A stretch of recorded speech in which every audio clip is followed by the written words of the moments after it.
name is Jeanne Gibson. I was born in North Dakota, and I lived in North Dakota and Minnesota. Uh, I was in Minneapolis in high school when the war began. I was studying at my desk in the afternoon on a Sunday, and the New York Philharmonic used to have a program that was on Sunday afternoons. It was nice to do your homework with because it was soothing. The program was interrupted by the announcer who very briefly said the Japanese had attacked Pearl Harbor, and that was about all the information they gave. The next day at school, we all heard over our PA system the declaration of war with Japan by the President of the United States. The principal felt that it was something that was very important for the students to hear, and it affected many of them as time went by. And the next day at school, with nothing else, it was just ordinary school. Everybody did the usual things. By the time that I graduated from high school, the war had been going on for some time. When I graduated, I went to the University of Minnesota. Most of the fellows were either in the service, being drafted, or volunteering. The only men on the campus at Minnesota were the ROTC young men and the 4Fs, and there were other things. After 2 quarters at the university, I began feeling guilty about not doing something, and so a friend and I decided that we would be in the Cadet Nurse Corps, which they were advertising for young women to become nurses.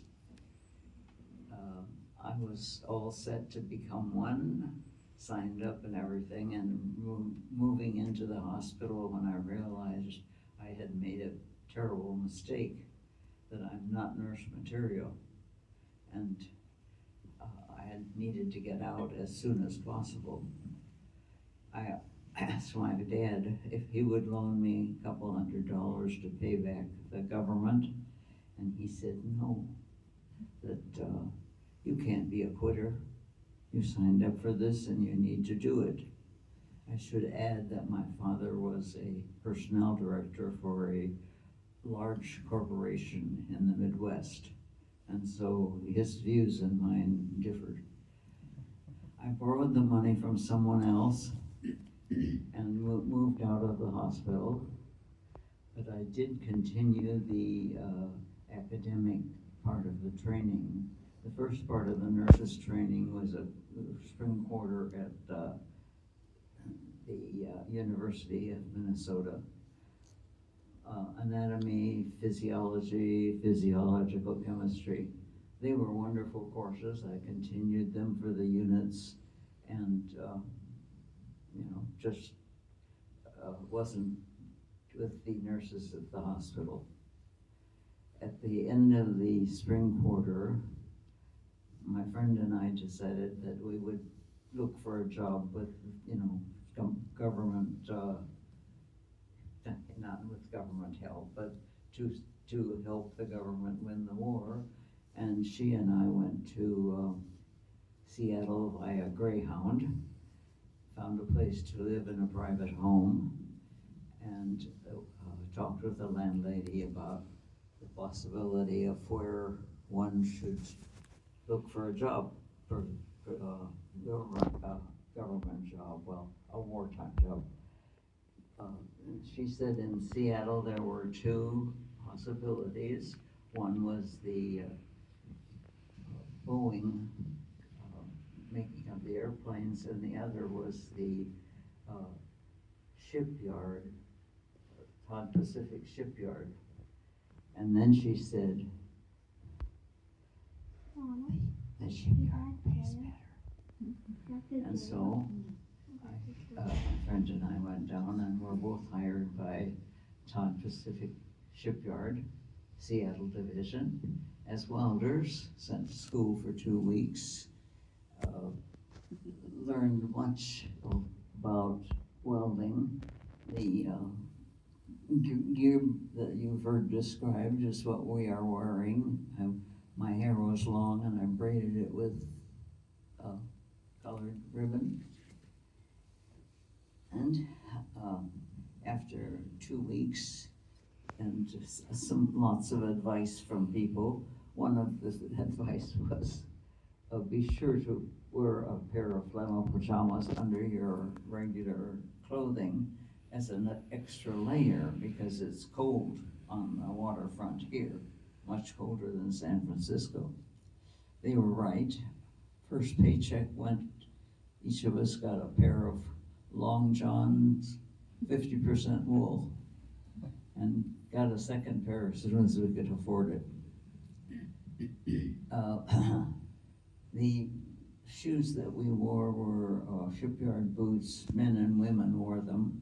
They had soles about this thick, and they were heavy, heavy leather. When we worked there, we worked 6 days a week, and sometimes we were requested to come in on Sunday. Not every Sunday, it would be a, as needed sort of thing. And it served a purpose as far as I was concerned. The part of the ship that we made, I worked for Todd Pacific Shipyard. They made destroyers. And it was one of those things where you, in the shipyard, in the ship, steel shed. It was where we started out, and they had parts of ships that were being made in certain areas. In one of the areas, there was a double bottom kind of thing, and you'd work on that until it was finished, and it would, go on days after days because it was a big thing, and then it would be lifted out by one of the riggers that would take it out, but always during the day. I never saw it because I worked swing shift from 4 to midnight. Anyway, you crawled in there and welded, went to the next little compartment to the double bottom and welded. And the welding was easy, but where you had to go to weld sometimes wasn't. The advantage of being out there on the ship for me was that all of the other parts of the welding that they had us doing were pieces together, and then they'd put those together, and then they'd put those together, and they'd all go out. You never finished anything. You never saw the end of anything. It was frustrating. One Sunday, I was sent out on the ways and was told to weld the hose pipe. Now the hose pipe, I didn't know what it was either. It's the tube that the anchor chain goes through from the deck to the anchor to the side of the ship, and it has to be welded in securely. It took a whole shift for me to weld around it. One weld is about this wide, and going around a big thing like that, after you finished it, you take your little pointed hammer and knock it off. Knock the, it's called slag, but it's the crust that forms on the weld because of the coating on the welding rod. And it took me a whole day of welding doing it, cleaning it off, doing another row, cleaning it off, and it starts out like this, but as you put different welds on, it gets wider and wider and deeper, and of course it was kind of a triangular weld. It gave me satisfaction to know that some destroyer out there had its port side hosepipe welded by me. That was the one thing that I had done.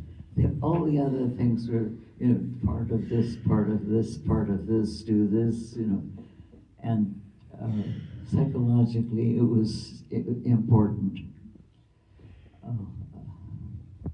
After we had welded a while, we talked about what we'd do next. My friend wanted to go to Alaska. It had been on her list. I wasn't ready, but it was just before Christmas. My description of Christmas this year was quite different. Our landlady did not put a Christmas tree in the house. And we'd grown up with one, and we never said anything, but we kept waiting for one to come, and no, it didn't. So Christmas Eve, we went out. The lots were closing. They were selling the trees cheaply. We bought one about this high, blue spruce, 50 cents. It was Christmas Eve. When you leave home, you don't think about taking your Christmas ornaments with you, and so we had nothing to put on it, but we had a Christmas tree. I wore my hair, as you can see in some of those pictures, that was long, and I braided it with ribbons on it, different colors. So we used those ribbons on the ends of the tree, to make what looked like, make-believe balls. And they were all different colors, and it did pretty well, but something was missing. Well, what was missing was something glittery. When you do planing of wood, you get these beautiful Shirley Temple curls that fall on the floor. When you plane metal, the same thing happens, except they're heavier. And so we found a place where they were shaping some shaping some metal, and found about a dozen of those curls, brought them home, and we hung them on the tree like icicles. And that was our Christmas tree.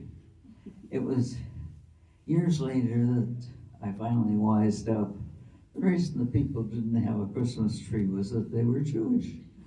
And, when you're 18 and thinking about things, you don't think about things like that.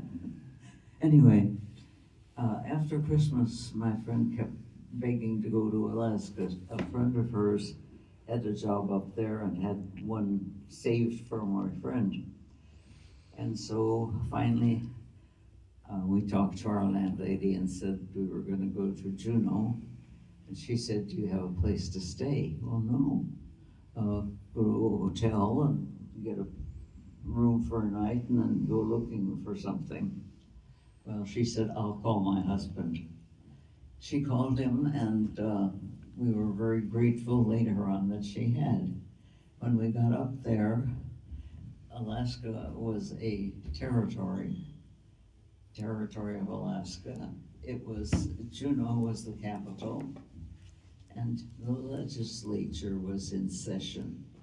Juneau was a dinky town, about 5,000 at that time. Didn't even have door-to-door delivery of mail. You had to go to the post office to get it. We got there, and we would have slept on the dock, I guess, if we hadn't had the last hotel room in Juneau saved for us. The next morning we went out on Main Street of Juneau. At the far end down there where it says Guy Smith, behind that was where the hotel was. And if you walk from the hotel this way down the main street, that's what we did.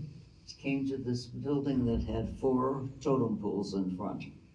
It was called the Nugget Shop, and it was very, very well known as a tourist attraction and place to buy gifts.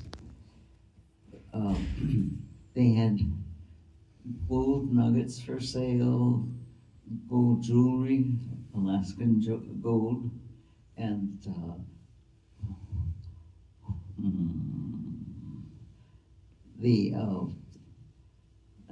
I don't want to say antlers, I want to say the horn or The tusks. of the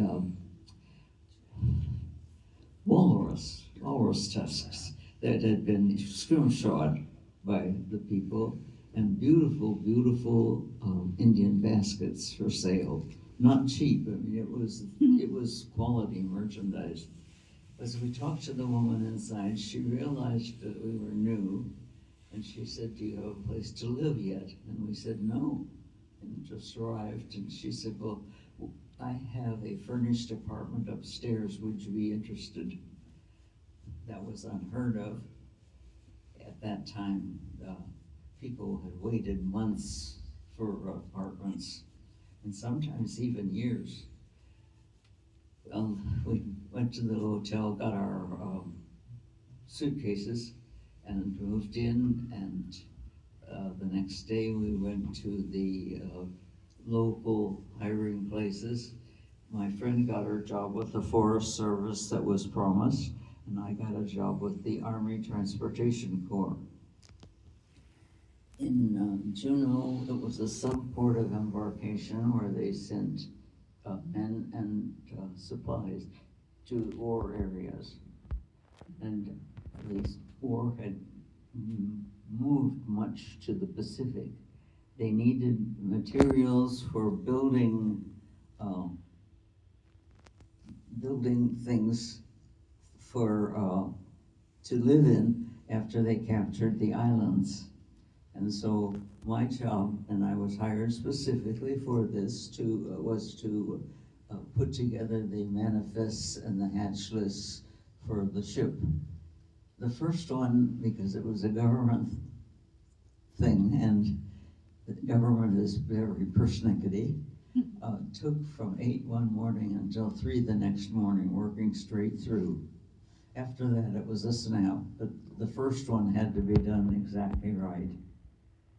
And the ship couldn't sail without the manifests and hatch lists.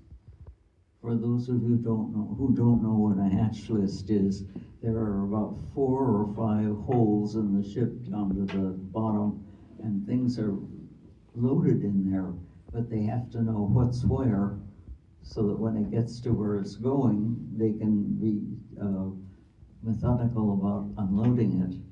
And each layer of the hatch has what's there, how many, and then another layer, what's there, how many of the pieces of lumber.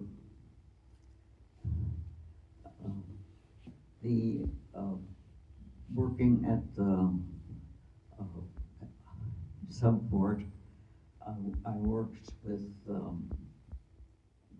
the soldiers that were, Army soldiers. They were there, in the service, trying to get ready to go home, and, I was there to try to get ready, get the war over. And so there wasn't fooling around.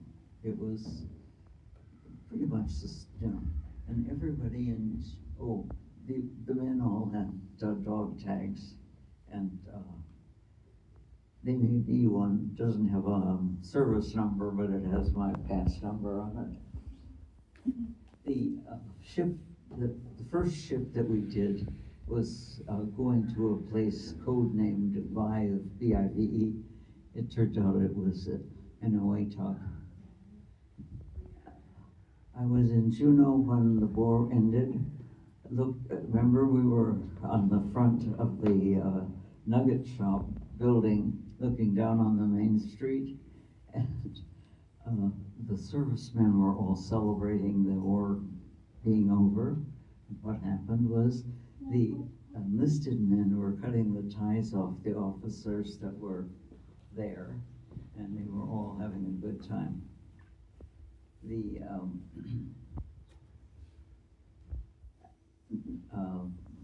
There was no reason after that to stay in Alaska for any length of time, so we went back to Minnesota, went to the university for a year, then bought a car and drove out to San Francisco and got a job here. First job, promoted within 6 months, got a raise and everything. Thought I was doing well until I found out that my file clerk was making $5 a month more than I was because he was a man. I quit. Got another job in San Francisco, was promoted after about 6 months to a better job, and this was really a nice job. And what happened was I stayed with it for a couple of years, and then I went to the boss and said, where can I aim for next? What direction should I take? And he said, oh, you're young, you're going to get married and have babies. This is about it. Glass ceiling. And so we quit, or I quit, moved from San Francisco to Berkeley, enrolled in UC Berkeley, and finished my bachelor's, did my master's, and finished my doctorate in educational psychology, and got my teaching credential. I was able to teach ed psych to the lower grades, lower classes, while I was a graduate student, pursuing higher ones. And then with the teaching credential, I was able to teach in the schools as a substitute. That went on until I realized my goal that I haven't done is I wanted to be a licensed pilot. So in my 40s, my friend and I went to Albany High, Albany High, California, night school for the ground school, and then went to Napa for the flight training, and got my license. Was able to join the 99s, which is an international organization of licensed women pilots, started by Amelia Earhart when there were only 99 women that were licensed pilots. I taught in the Berkeley Public Schools for 30 years, and I worked with several science projects, but other than that, I'm teaching now. This is my retirement job. And I talk to the young people, boys and girls, about, number one, don't let them push you around because you're a girl or because you're younger or because something else. Stand up for yourself.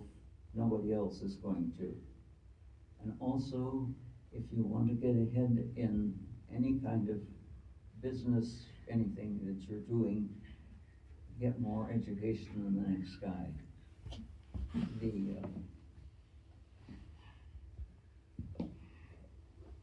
The job openings will always compare people, and one who had more education would be first on the promotion list.